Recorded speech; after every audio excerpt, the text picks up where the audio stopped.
Ok. Voilà, vous l'avez entendu. Hop, pardon, je reviens. Quand on a un seul petit écran, voilà. Alors, heu, en quelques minutes, hein, bonjour à toutes et à tous. On est vraiment, très content de vous accueillir avec, Ombline et Jean-Luc, pour, ce troisième rendez-vous, de Sol. Moi, je suis Séverine Bellina, la déléguée, générale de Sol, et je vais vous présenter en quelques mots, l'association que pas mal d'entre vous, connaissent.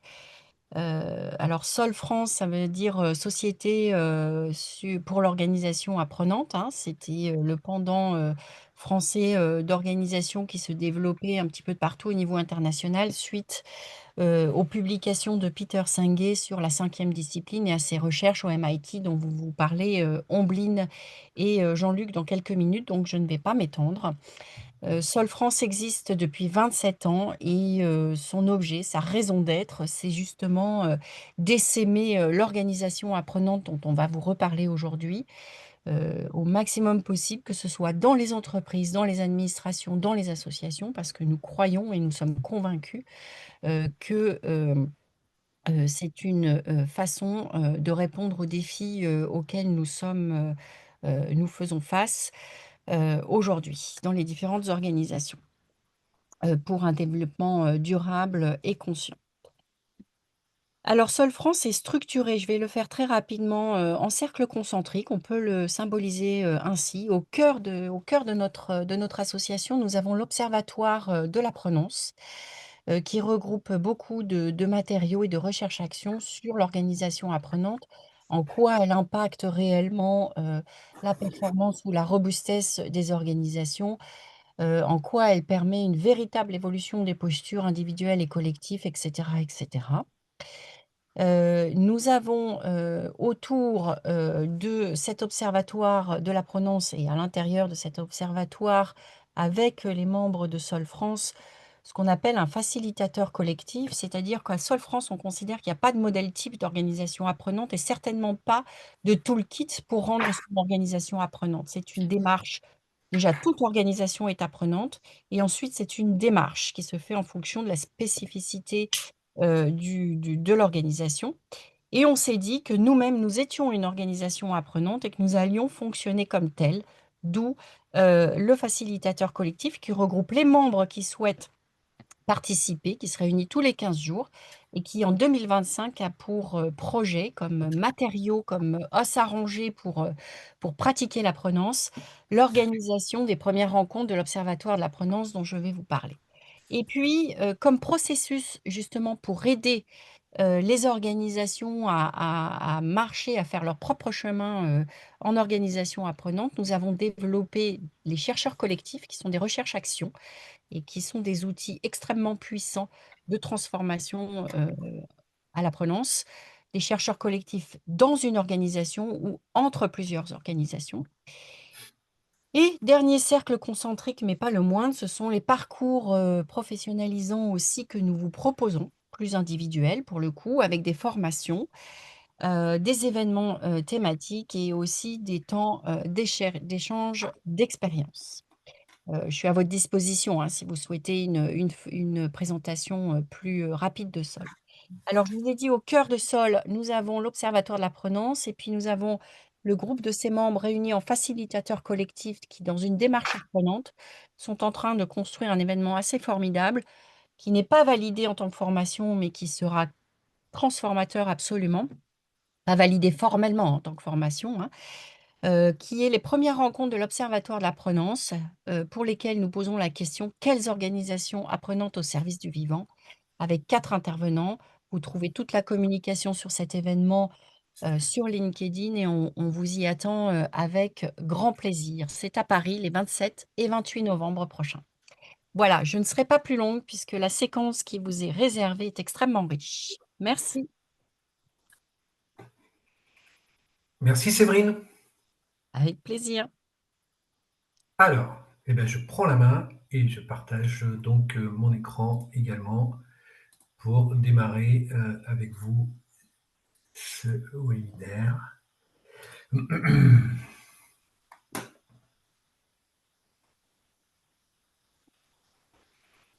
Est-ce que vous voyez mon écran avec Oui, un on voit bien. diaporama? Ouais. Ouais. Eh bien, écoutez, super. Alors, effectivement, aujourd'hui, on vous accueille pour aborder le sujet des modèles mentaux et finalement rentrer dans une phase de compréhension pour certains, d'apprentissage et puis d'expérimentation. J'anime avec Ambeline ce webinaire et notre intention, en fait, pour ce webinaire, eh bien, c'est... Alors, attendez, voilà. C'est finalement d'explorer ensemble des dimensions au niveau de la prise de conscience individuelle, transformation collective, de vous permettre de comprendre et puis d'expérimenter un peu la discipline. Comme l'a dit tout à l'heure Séverine, il y a des journées entières, évidemment, sur ces sujets-là. En 1 heure, notre ambition est de vous faire toucher du doigt et de vous faire découvrir ce qu'il y a derrière la discipline des modèles mentaux. Alors, nous, au programme, on sera content à l'issue de ce webinaire parce que nous aurons partagé quelques repères sur les 5 disciplines, puis nous aurons partagé dans un deuxième temps sur la prise de conscience individuelle où chacun identifiera un modèle mental personnel et aura fait le lien avec son organisation. Et enfin, un troisième temps où nous aurons vu comment nos mécanismes de décision sont influencés par nos modèles mentaux. Et là, on explorera des outils du type échelle d'inférence, des questionnements pour mieux dialoguer et transformer nos modèles mentaux limitants dans un contexte d'équipe ou d'organisation. Évidemment, on aura échangé, c'est ça qui est le plus important aussi. Juste, Jean-Luc, je me vois sur la presse, je ne sais pas si tout le monde me voit aussi ou pas, mais... Oui, tout à Oui, fait, tout à fait. alors, je vais réduire ça, donc, je vais réduire ça. Hop, voilà. C'est mieux? Ouais, c'est mieux. Non, sinon ça bloque la slide, je pense. Tout à fait. Alors, nous vous invitons à vous présenter, mais très très brièvement, hein, c'est-à-dire de donner votre prénom, le nom de votre organisation, et puis un mot qui correspond le mood dans lequel vous êtes. Par exemple, moi je commence, ben, je m'appelle Ombline, je travaille pour Rhapsody Conseil, et membre de Sol, et le mot qui présente mon mood, c'est la gratitude. Je suis en gratitude d'être avec vous aujourd'hui. Voilà. Je te passe la main, Jean-Luc. Alors, mais moi, je suis donc Jean-Luc Guillou, je vis à Nantes, je suis cofondateur d'un cabinet qui s'appelle Matkala. Et mon mental aujourd'hui, mon mood à moi, c'est la joie. Voilà, joie d'être présent avec des membres de Sol et puis des personnes qui pourraient nous rejoindre demain. Je passe la parole à Aline. Bonjour, merci Jean-Luc. Moi, je suis avec vous depuis Casablanca, au Maroc, où je suis aujourd'hui à la création d'un cabinet que j'ai créé qui s'appelle Auxil, d'accompagnement et de conseil. Et mon mood aujourd'hui, à choisir, je vais dire l'ouverture. Et je passe la main à Audrey. Merci. Bonjour à tous, donc Audrey Cassal au sein de la Renault University, donc l'université d'entreprise de Renault Group, à Paris, avec un peu de soleil aujourd'hui. Et mon mood pour cette session, c'est de la curiosité pour continuer à creuser ce sujet des modèles mentaux, parce qu'au-delà voilà, de l'avoir compris, de se l'être approprié, je pense que c'est surtout des partages sur comment chacun le voit, le vit, et des petits exercices que nous allons faire ensemble, qui Merci sont Audrey. intéressants. Je passe la parole eh bien, à Robert. Alors, bien. Je vais quand même au moins essayer d'ouvrir un tout petit peu ma caméra. Voilà. C'est vraiment rapide, hein, c'est Oui, non, prénom, mais orga et le mood. c'est par pure politesse.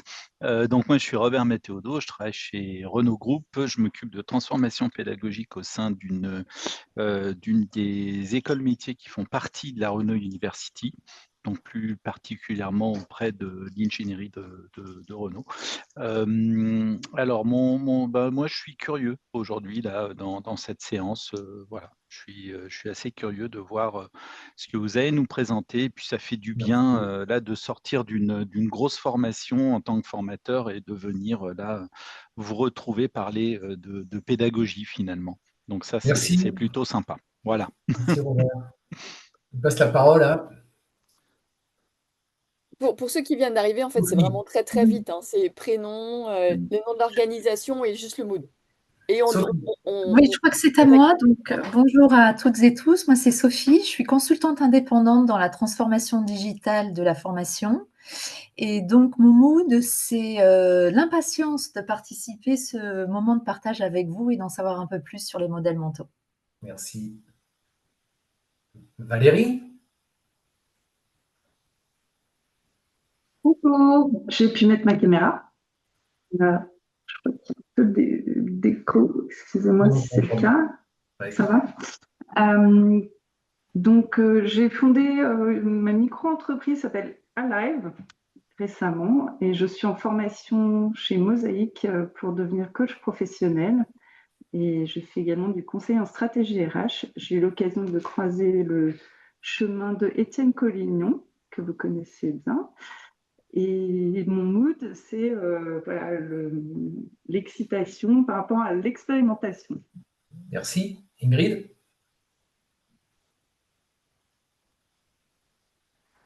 Oui, excusez-moi, je suis en déplacement, donc il y aura peut-être un peu de retour. Je suis consultante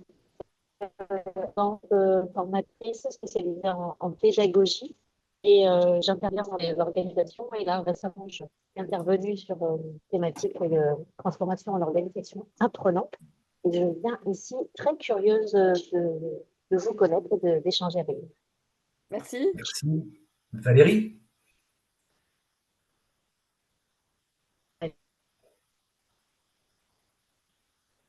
Isabelle, peut-être?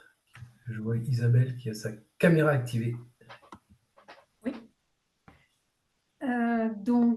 Isabelle, je suis en cours de création en auto-entreprise pour accompagner les organisations ou les groupes plutôt par la pédagogie. Voilà, et je suis dans un mood approfondissement. Approfondissement, merci. Jean-Marc? Oui, Jean-Marc, Renault University pour le groupe Renault. Je suis en charge de l'académie digitale du groupe. Et puis le mood, c'est l'envie d'apprendre, tout bêtement. Merci. Sophie?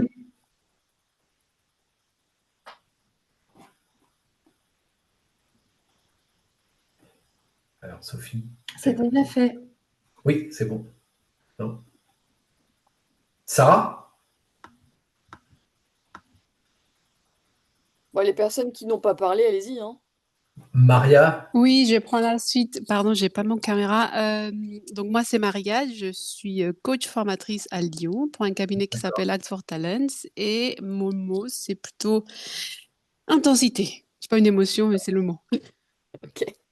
S'il y a encore une ou deux personnes qui n'ont pas parlé, c'est le moment. Et puis, on enchaîne. Écoutez, on enchaîne. Bonjour, Johanna Gendani, je travaille également chez Renault à la Renault University. Et le mood du jour, c'est la découverte et la curiosité. Ok, merci beaucoup. Allez, on revient sur notre webinaire. Tac. Hop. Tac. Ah oui, alors, on vous propose comme règle commune de confort, c'est de parler avec authenticité, de s'écouter avec respect, de suspendre son jugement et de questionner ses certitudes. Alors, merci Ombline pour ce démarrage. Un petit rappel, hein, évidemment, la plupart d'entre vous le savez, l'organisation apprenante est donc un concept et finalement une philosophie née des travaux de Peter Senge au MIT et finalement qui peut se résumer dans l'idée que ce qui caractérise une organisation apprenante, c'est la capacité à créer son futur, à se réinventer, à s'adapter. Et cette approche-là, elle permet évidemment aux entreprises d'apprendre, choisir ce qu'elles ont besoin d'apprendre et de se projeter, de réinventer un futur. L'organisation apprenante, elle repose sur ce qu'on appelle 5 disciplines. On va éclairer ça avec Ombeline. Ce qu'il faut retenir, c'est l'idée d'un trépied, finalement, où il y a 3 parties différentes. Une première dans laquelle on cherche à clarifier les aspirations en cultivant ce qu'on appelle la maîtrise personnelle, on va y venir tout à l'heure, et puis la capacité d'un collectif à partager une vision.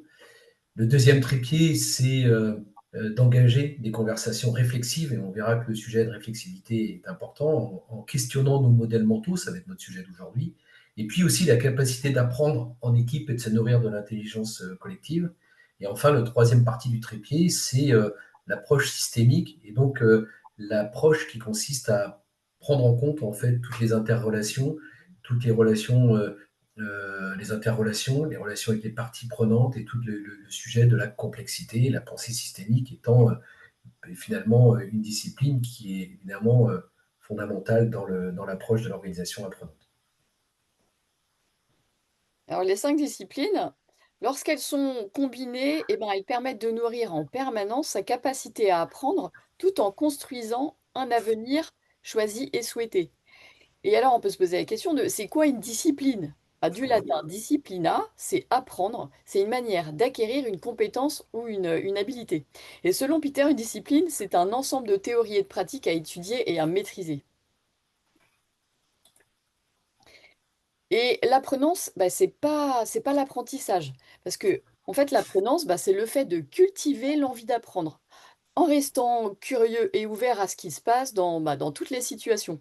C'est aussi prendre le temps de réfléchir à ce qu'on apprend pour mieux avancer, aussi bien de manière individuelle que de manière collective. Et donc, l'apprenance, il s'agit d'une démarche qui est réflexive.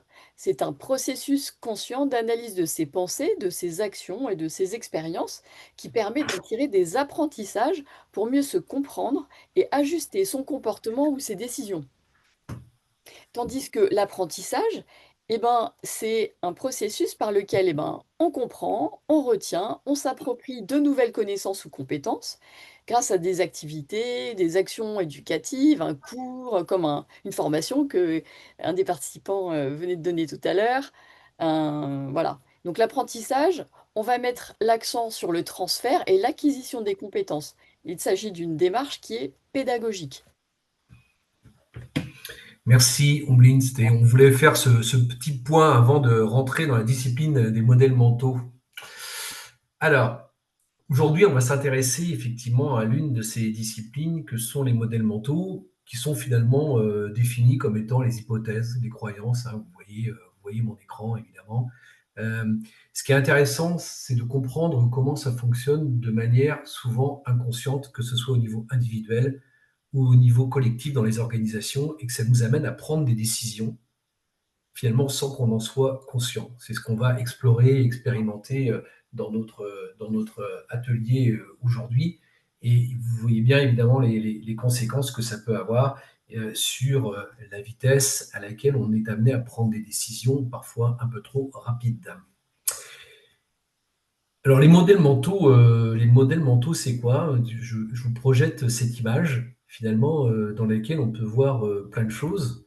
On peut y voir 2 personnes âgées qui se regardent, mais vous voyez bien que si vous prenez un peu de recul et vous regardez un petit peu différemment, on peut voir aussi 2 personnes qui sont assises, dont un musicien, et qu'il y a plein de manières de regarder finalement cette image et de regarder le monde. Donc les modèles mentaux, c'est une discipline qui nous invite à développer notre capacité à observer non seulement la manière dont on voit le monde, mais la manière dont on le pense. Et c'est important d'avoir ces 2 dimensions en fait en tête, parce qu'une bonne partie de notre manière d'agir résulte de façons de penser qui sont ni plus ni moins que des habitudes qui reposent sur des représentations, des croyances, des biais aussi. On est parfois victime évidemment de biais, des préjugés, et ça nous amène évidemment à agir et interagir avec des personnes sans qu'on soit vraiment toujours conscient de ce qui est en train de se passer. Une illustration très simple dans une organisation, pour vous donner un exemple, on peut se poser la question de c'est quoi une organisation performante chez nous? Et un exemple très simple, c'est de se dire, mais comme dans toutes les entreprises, dans notre entreprise, on a des changements majeurs, soudains, des ruptures, et finalement, on subit des choses qui sont de l'ordre de l'imprévisibilité. Et donc, il faudrait qu'on puisse créer une direction d'innovation de rupture pour répondre à cette situation.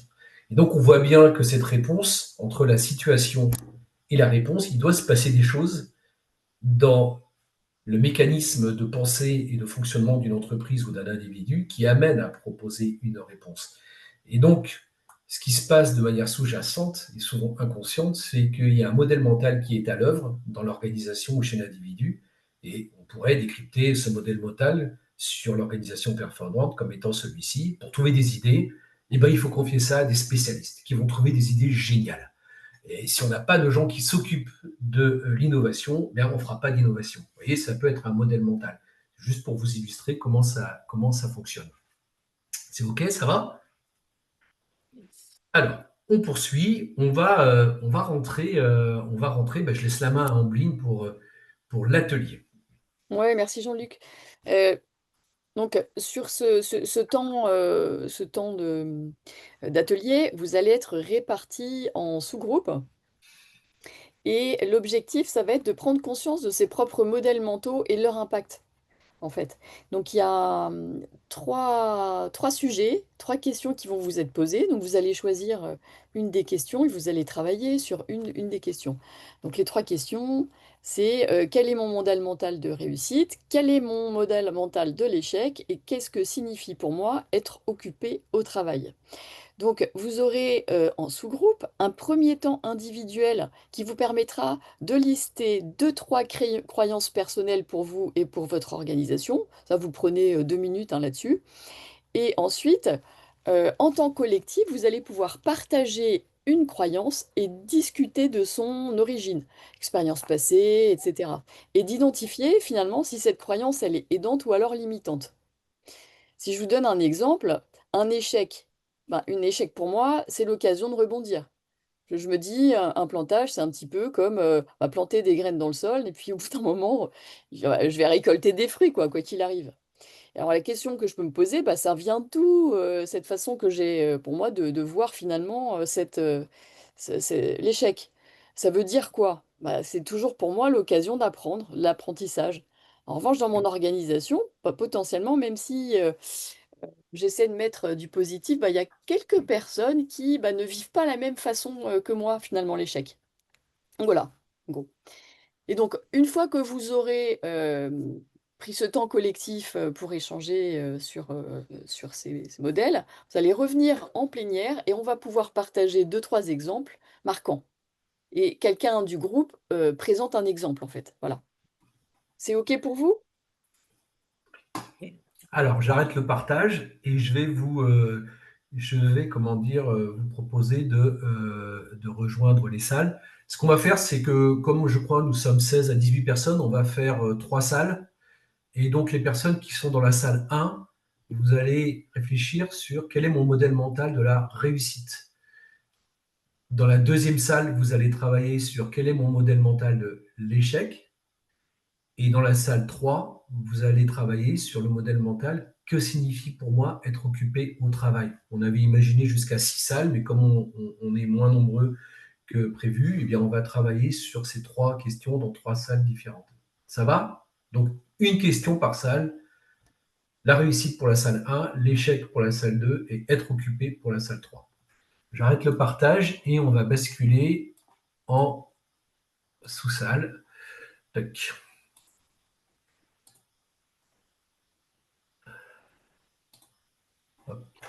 C'est bon, vous voyez les salles ou pas? Non, pas encore. Non, non, non. OK. Tac. Alors, tac. Allez, c'est parti. J'affecte les personnes dans les salles. Hop. Normalement, ça devrait fonctionner. Salle 2, tac, salle 2, tac, salle 2. Hop.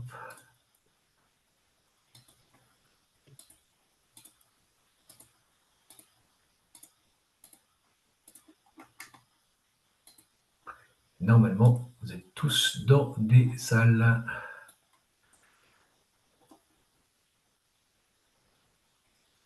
Vous pouvez cliquer sur rejoindre la salle. Ok, il reste Valérie.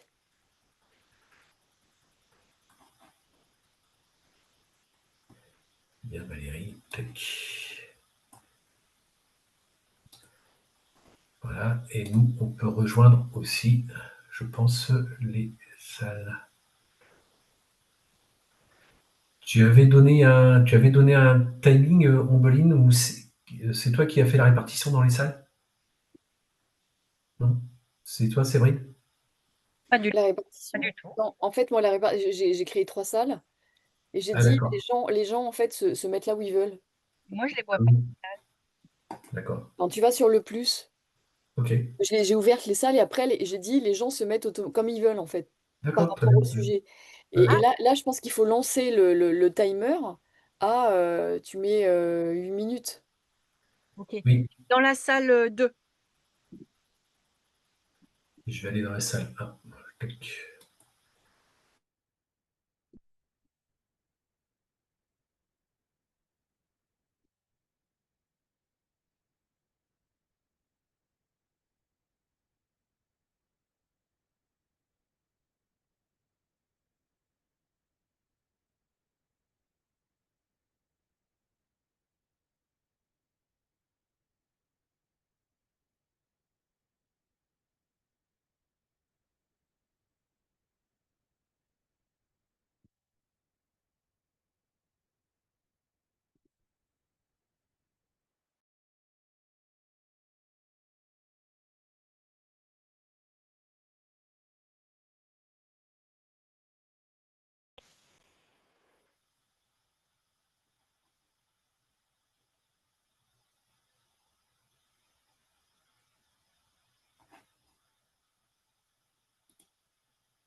Bonjour, vous nous avez rejoint? Oui, bonjour. Alors, je ne sais pas si... je suis désolée, je suis très en retard. Je voulais Il n'y a pas de souci. profiter des dernières minutes de la conférence. Oui, oui, vous allez pouvoir. Là, les équipes sont sous groupe dans des salles D'accord, parfait. et donc elles vont revenir en salle principale. Donc, je vous propose de patienter jusqu'à ce qu'elles reviennent. Tout à fait. Voilà. Merci. Donc, moi, je suis Jean-Luc Guillou et je suis un des co-animateurs de ce webinaire, en fait, aujourd'hui pour Sol. Et vous? Enchantée. Marion Bremer, moi je travaille chez Renault et donc c'est Audrey qui nous a transmis les invitations. Ok, ok, ok. Ok, très bien. Vous avez effectivement Audrey qui est présente dans une des sous-salles et puis deux collègues qui sont déjà dans des sous-salles également. Parfait. Voilà. Bon, je vous laisse patienter à cet endroit-là. Ok, merci bien. Vous allez vous sentir un petit peu seul, mais ça ne va pas durer. C'est pas grave. À tout de Profiter suite. pour faire une escale technique. Ça va, Merci. à tout de suite. À tout de suite.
Voilà, petit à petit, les autres vont revenir. Hop.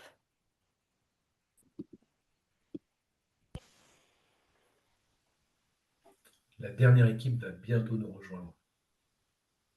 Vous êtes une équipe ou deux équipes déjà revenues en salle plénière? Une équipe là. Une équipe. De toute façon, c'est un timer à 60 secondes, donc ils vont revenir de manière peut-être un peu violente, mais ils vont revenir. C'est ça.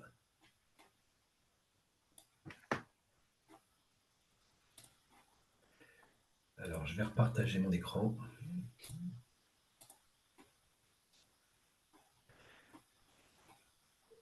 Tac.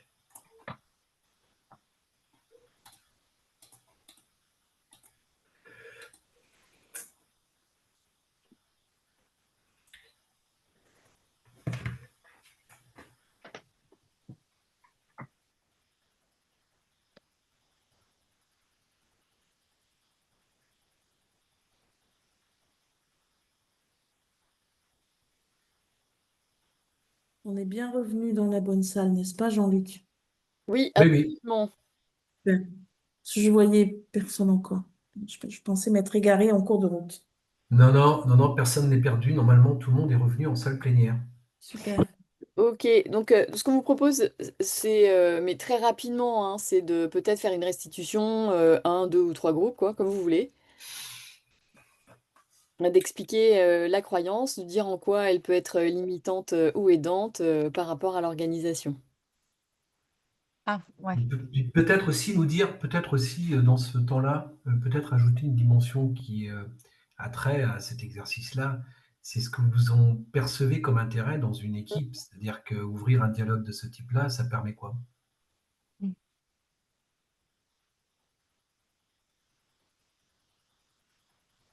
Qui veut se lancer et nous faire un petit retour? Allez, je vais lancer pour le premier groupe sur la réussite. Merci Audrey. Sachant que c'est clairement pas un exercice facile. Mais ce qui ressort pour donc les schémas mentaux sur la réussite, ce qui ressort, c'est donc réussir ou la réussite, c'est avoir de l'impact, c'est atteindre des objectifs, c'est avancer sur des problèmes, trouver une solution, être en mesure de pouvoir améliorer des situations. C'est progresser, évoluer individuellement, mais par conséquent reconnu aussi par nos pairs, par l'extérieur. Il y a par conséquent une idée de mesure qui apparaît. Il y a un sujet aussi important de sécurité au sens profond du terme sur l'alignement. On réussit lorsqu'on est aligné, et donc par conséquent, on touche au sujet de l'épanouissement. Maintenant, pour savoir quels sont là on est sur les effets, donc quels sont les éléments qui amènent à ces croyances-là, je pense, ce qui ressort le plus dans ce qui a été partagé et détrompez-moi dans le groupe, c'est ce sujet de unité-cohérence. Ensuite, comment est-ce que cela est impactant? Je vais dire Joker. Joker, ok. Merci Audrey. Est-ce que quelqu'un d'autre veut s'exprimer sur un autre sujet qui a été traité dans une salle? Et puis après, on va poursuivre, on va reprendre la main avec Ombeline. Nous, on était sur... Ah. Allez-y, Sophie. Vas-y, Sophie. On était donc sur le troisième sujet qui était être occupé au travail la journée. Et donc, en fait, notre échange nous a amené à se dire déjà qu'est-ce que ça veut dire être occupé. Donc, c'est vrai que par rapport à peut-être des croyances qu'il peut y avoir dans certaines entreprises qui seraient d'être occupé, ce serait avoir une bonne gestion de son temps, avoir comme une to-do list le matin pour être sûr qu'à la fin de la journée, on a vraiment fait ce qui était attendu, etc. Et en fait, être occupé, c'est plutôt une notion, c'est presque une émotion, c'est un sentiment de bien-être, de se dire, voilà, j'ai réussi ma journée parce que finalement, j'ai laissé place aussi à l'imprévu. Je n'ai pas fait que des tâches, j'ai été aussi à la rencontre des gens, j'ai appris des choses. Et c'est un sentiment un peu de satisfaction, de se dire j'ai bien réussi ma journée, sous-entendu, elle était bien occupée. Voilà. Mais en tous les cas, c'est une croyance, si on l'associe plutôt à la gestion d'un agenda, qui du coup serait limitante. Merci. Merci. Dernier passage peut-être? L'échec, peut-être. Donc, ce qui s'est dit sur le groupe, c'est que l'échec était perçu en fait comme une incapacité à tirer des leçons, une situation de blocage. Et ça amène en fait à une perception de choses ça peut amener à une perception de choses qui sont mal faites. Et donc, la croyance qui est derrière ces choses-là, c'est que tout doit être parfait. Ou au contraire, deuxième croyance, je ne suis pas en capacité personnelle, en fait, de résoudre le point. Et puis, il y a du point de vue organisationnel, il y a quand même du point de vue collectif, il y a quelque chose qui est une richesse aussi, c'est que l'échec, en fait, c'est le témoin de quelque chose qu'on a à apprendre ensemble. C'est que c'est ce qui doit pouvoir nous faire avancer, ça constitue un point de départ sur ce qui doit nous permettre d'avancer. Voilà, je ne sais pas si quelqu'un veut Ouais, merci ajouter. beaucoup. Super, Merci beaucoup. merci. Merci, c'est très éclairant. Merci pour vos retours. Ce qu'on vous propose maintenant, c'est peut-être de faire le lien entre les 5 disciplines et la discipline, entre le lien, pardon, de la discipline des modèles mentaux et puis finalement les 4 autres disciplines. Et donc, vous savez que dans l'organisation apprenante, dans l'approche d'organisation apprenante, on l'a vu tout à l'heure, une des disciplines, c'est la maîtrise personnelle, c'est-à-dire finalement comment j'ai conscience de là où je suis, de là où je voudrais aller et de l'écart entre les deux, ce qu'on appelle la tension créatrice. Et cette tension créatrice, c'est ce qui nous amène à développer, à cultiver le désir d'apprendre, à progresser. Et évidemment, en fonction de ce modèle mental, si on ne travaille pas sur sa propre représentation, comme ça vient d'être dit à l'instant, par exemple face à l'échec, il y a des personnes qui peuvent se dire, tiens, mais je ne suis pas à la hauteur, je ne suis pas capable. Vous voyez bien toutes les croyances limitantes qui peuvent être derrière. Et donc travailler ces modèles mentaux, ces croyances dans le sujet de la maîtrise personnelle, eh bien, c'est un élément, un prérequis, on va dire, entre guillemets, pour se développer en tant que personne. La vision partagée, en fait, c'est comment on fait pour aligner les modèles mentaux pour construire une vision commune. Donc, en gros, sans dialogue, chacun applique ses croyances et ses représentations. Il y a des prises de leadership par certains et du mutisme par les autres. Donc, c'est comment est-ce qu'on va réussir à repérer nos modèles mentaux pour s'assurer que les visions individuelles, eh ben, sont prises en compte. Un leader qui impose sa vision, quoi. Donc en gros, le lien avec les modèles mentaux par rapport à la vision partagée, eh ben, c'est que les modèles mentaux divergents peuvent empêcher l'alignement autour d'une vision commune. Et ça suppose de travailler la capacité d'apprendre en équipe, évidemment, parce que nourrir la culture, les processus à travers l'intelligence collective pour mieux travailler ensemble, mieux vivre ensemble au sein des collectifs, ben, ça suppose effectivement qu'on connaisse, qu'on s'exprime, qu'on connaisse nos représentations. L'exercice que vous venez de faire, il est tout à fait possible de le faire dans des équipes, en disant, mais finalement, dans notre équipe, quel est notre modèle mental de être occupé, faire des erreurs, la réussite. Et souvent, les équipes les plus performantes, les plus apprenantes sont celles qui sont capables de nourrir cette capacité de dialogue. Et donc, les modèles mentaux, eh bien, s'ils ne sont pas repérés, détectés, désamorcés, eh bien, en fait, on travaille ensemble, en réalité, sur des perceptions du monde et des visions du monde, des représentations des sujets qui nous animent, qui sont complètement différentes, et bien, c'est source de malentendus, évidemment, et de conflits.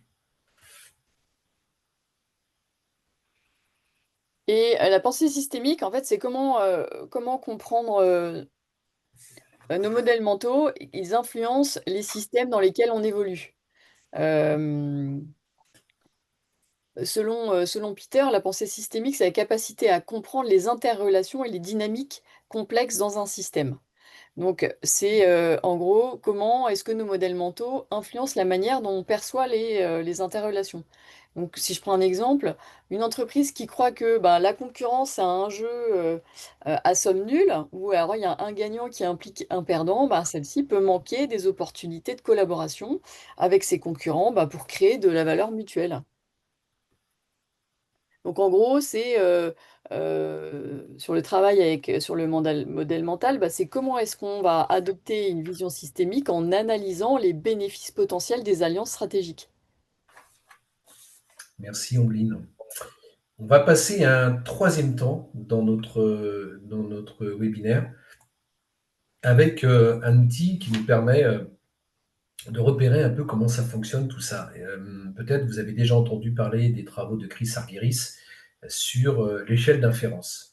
Vous voyez cette photo, l'échelle d'inférence, il faut imaginer que c'est une échelle dans laquelle il y a une base et puis il y a un barreau qui est le plus haut, et tout ce qui se passe entre le barreau du bas et le barreau du haut, on n'en a pas vraiment conscience.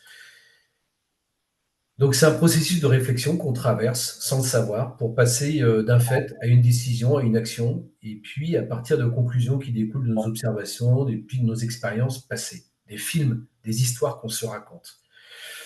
Et donc ça fonctionne comme ça, l'échelle d'inférence, les barreaux du bas, il y a des données observables, des faits réels, et puis on va remonter comme ça différentes étapes jusqu'à une décision qui est fondée sur des convictions qu'en général, j'ai moi-même renforcées ou que nous avons renforcées parce qu'elles sont reliées à la culture de l'entreprise. Alors, on va prendre un exemple dans un cadre qui n'est pas celui d'une entreprise. On va prendre l'exemple d'un homme chauve qui entre dans ma pharmacie et me tend 100 € pour acheter ce shampoing. Qu'est-ce qui se passe pour moi à cet endroit-là, avec cette échelle d'inférence ? Donc l'effet, c'est qu'il y a un homme chauve qui rentre dans ma pharmacie et qui achète du shampoing à l'ouverture en me tendant un billet de 100 € à l'ouverture de ma boutique le matin, de ma pharmacie. Qu'est-ce que je peux observer? C'est que cet homme chauve a acheté du shampoing et qu'il me tend 100 €. Ça, c'est des faits que je peux observer. L'interprétation que je pourrais avoir, c'est « il se fout de ma gueule ». Pourquoi il se fout de ma gueule? Parce qu'un chauve, ça ne se lave pas les cheveux. Il veut me refiler un faux billet, ce gars-là, en fait. Et je fais des hypothèses et des présuppositions. La conclusion que j'en tire, c'est qu'il est 8 heures, je vais lui dire que je n'ai pas la monnaie, et il ressort en me disant qu'il reviendra quand il aura de la monnaie. Et là, je me dis, finalement, mes convictions, c'est qu'on ne peut se fier à personne, on vit dans un monde où on n'est plus en sécurité, et ça renforce vraiment cette conviction-là. Et la décision que je prends, c'est que je ferme la grille de la pharmacie et j'appelle la police pour faire un signalement. Vous voyez, c'est un exemple, évidemment, un peu caricatural, mais vous voyez bien les étapes par lesquelles on passe. Et ce qu'a démontré Chris Argyris, c'est qu'en fait, entre les faits réels et les données observables et la décision que je prends, il se passe des choses très très rapidement dans mon esprit dont je n'ai pas conscience. Et donc l'idée, évidemment, quand on travaille sur la discipline des modèles mentaux et qu'on questionne ça ensemble, c'est de travailler sur deux dimensions. Une dimension qui est, c'est quoi les théories affichées, appliquées, et comment je vais questionner à travers une exploration ce qui est en train de se passer chez moi, et puis une argumentation pour rendre lisible, compréhensible finalement mon schéma de pensée. Et puis la pratique, c'est-à-dire entre ce qui se passe et entre ce que j'observe et l'interprétation que je fais, de mettre à l'épreuve les postulats qui me mènent à prendre telle ou telle décision. Vous voyez bien qu'il y a une résonance à créer entre des principes et des pratiques, entre ce qu'on réfléchit, ce qui se passe pour nous dans notre esprit, dans notre fonctionnement, qu'il soit individuel ou collectif, puis la réalité de ce qu'on met en pratique. Et pour ça, on a besoin de faire trois choses. La première chose qu'on a besoin de faire, c'est de travailler la réflexion, notre capacité à être dans une approche réflexive, en prenant davantage conscience de nos pensées, de nos raisonnements. La deuxième chose, c'est d'apporter de l'argumentation en rendant explicite nos pensées, nos raisonnements plus clairs pour les autres. On n'est pas obligé de tout dire, mais si on n'est pas plus clair sur ce qui se passe pour nous quand on prend une décision, vous voyez bien que ça renforce chez mes collègues, chez mes partenaires, des interprétations. Et enfin, troisième dimension, c'est de développer une capacité à questionner en explorant à travers un questionnement, pourquoi tu dis ça? Est-ce que tu as pris en compte tous les faits? À questionner la pensée et le raisonnement des autres. Vous voyez bien que cet équilibre entre argumentation et exploration, ça permet d'aller creuser ce qui se passe dans cette échelle et la manière dont des individus peuvent être amenés, comment dire, à prendre des décisions qui vous semblent a priori incompréhensibles. Et donc, c'est cette capacité à dialoguer qui nous amène à développer, à repérer en fait les modèles mentaux à l'œuvre dans nos interactions, dans nos collectifs. Et donc, cette capacité de travailler la réflexion et le questionnement, eh bien, elle s'applique à nous individuellement, elle s'applique aussi dans des cadres collectifs finalement. Et vous voyez, on vous a proposé quelques questions en fait issues des travaux sur la manière dont on peut travailler avec l'échelle d'inférence. Euh, Comment exprimer ma décision? Qu'est-ce que je suppose en fait et pourquoi? Mes hypothèses, elles sont-elles valables? Sur quoi reposent mes interprétations? Est-ce que j'ai sélectionné rigoureusement les données? Est-ce qu'il y a des faits que je devrais considérer? Vous voyez bien que pour soi, ce n'est pas toujours évident à faire, parce que ça suppose une logique, une rigueur qui est élevée. Dans le fonctionnement avec des équipes, quand on cultive cette capacité de questionnement, on développe évidemment plus de clairvoyance et de discernement.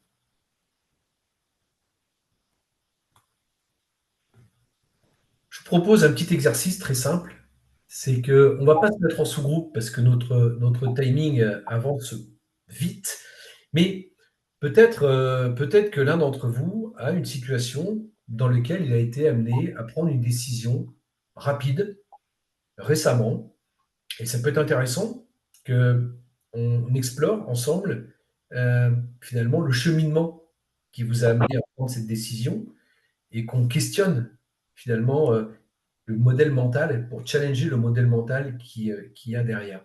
Donc, je vais couper le partage. On n'a plus besoin du partage de caméra pour faire ça. Tac. Voilà, j'ai tout le monde à l'écran. Il y a forcément parmi vous une ou deux ou trois ou quatre personnes, je ne sais pas, mais on n'a besoin que d'une seule personne qui a été amenée à prendre une décision là récemment. Une décision rapide.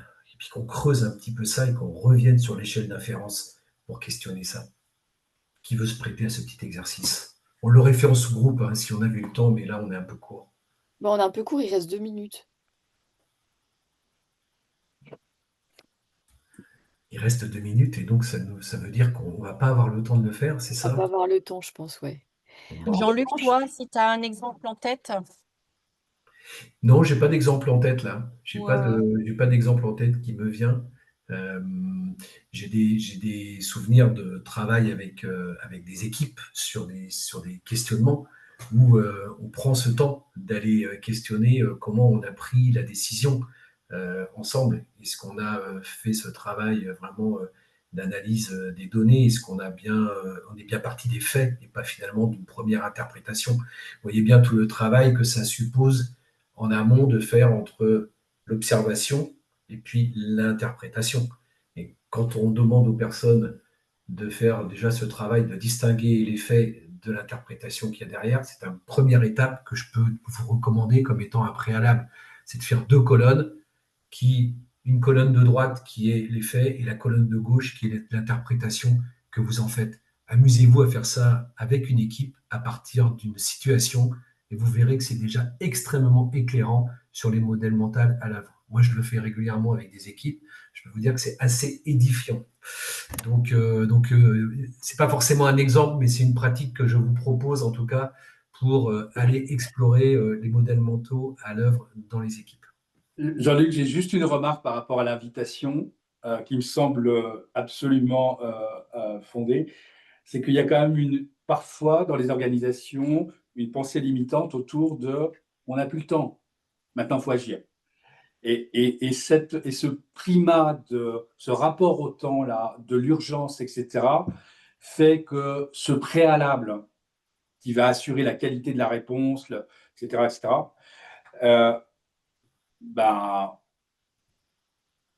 c'est difficile, enfin qu'il faudrait arriver à shooter cette pensée limitante de l'organisation, du collectif, pour pouvoir réussir à installer justement ce temps préalable. Et c'est déjà un exercice en soi, c'est-à-dire que on peut être confronté à ça. On peut être confronté à ça. C'est vrai. Merci Jean-Marc pour ta remarque. Ombeline, je te laisse Merci. conclure. Oui, merci beaucoup pour votre participation très riche et votre présence. Pour ceux qui veulent, n'hésitez pas à partir en nous donnant quelque chose, un mot représentatif de ce que vous auriez appris lors de ce webinaire. Et merci encore. Et on sera très heureux de vous revoir le 27 et 28 novembre aux rencontres de l'Observatoire. On aura plus de temps, on aura 2 jours pour aborder les disciplines. On n'aura pas 1 heure, hein, Séverine. Et merci à vous deux, Ombline et Jean-Luc, pour cet exercice hyper compliqué, en même pas 1 heure, de nous faire toucher du doigt ce que c'est. Je crois qu'on l'a bien, et de le faire comprendre en plus dans la globalité des 5 disciplines. Vraiment, merci beaucoup.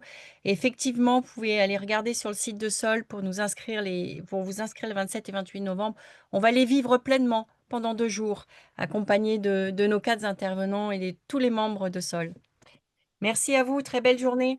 Merci. Bon après-midi. Merci à vous. Belle journée à tous. Bonne journée à Merci. tous. Merci Bonne Merci. journée. Au revoir. Au revoir. Au revoir.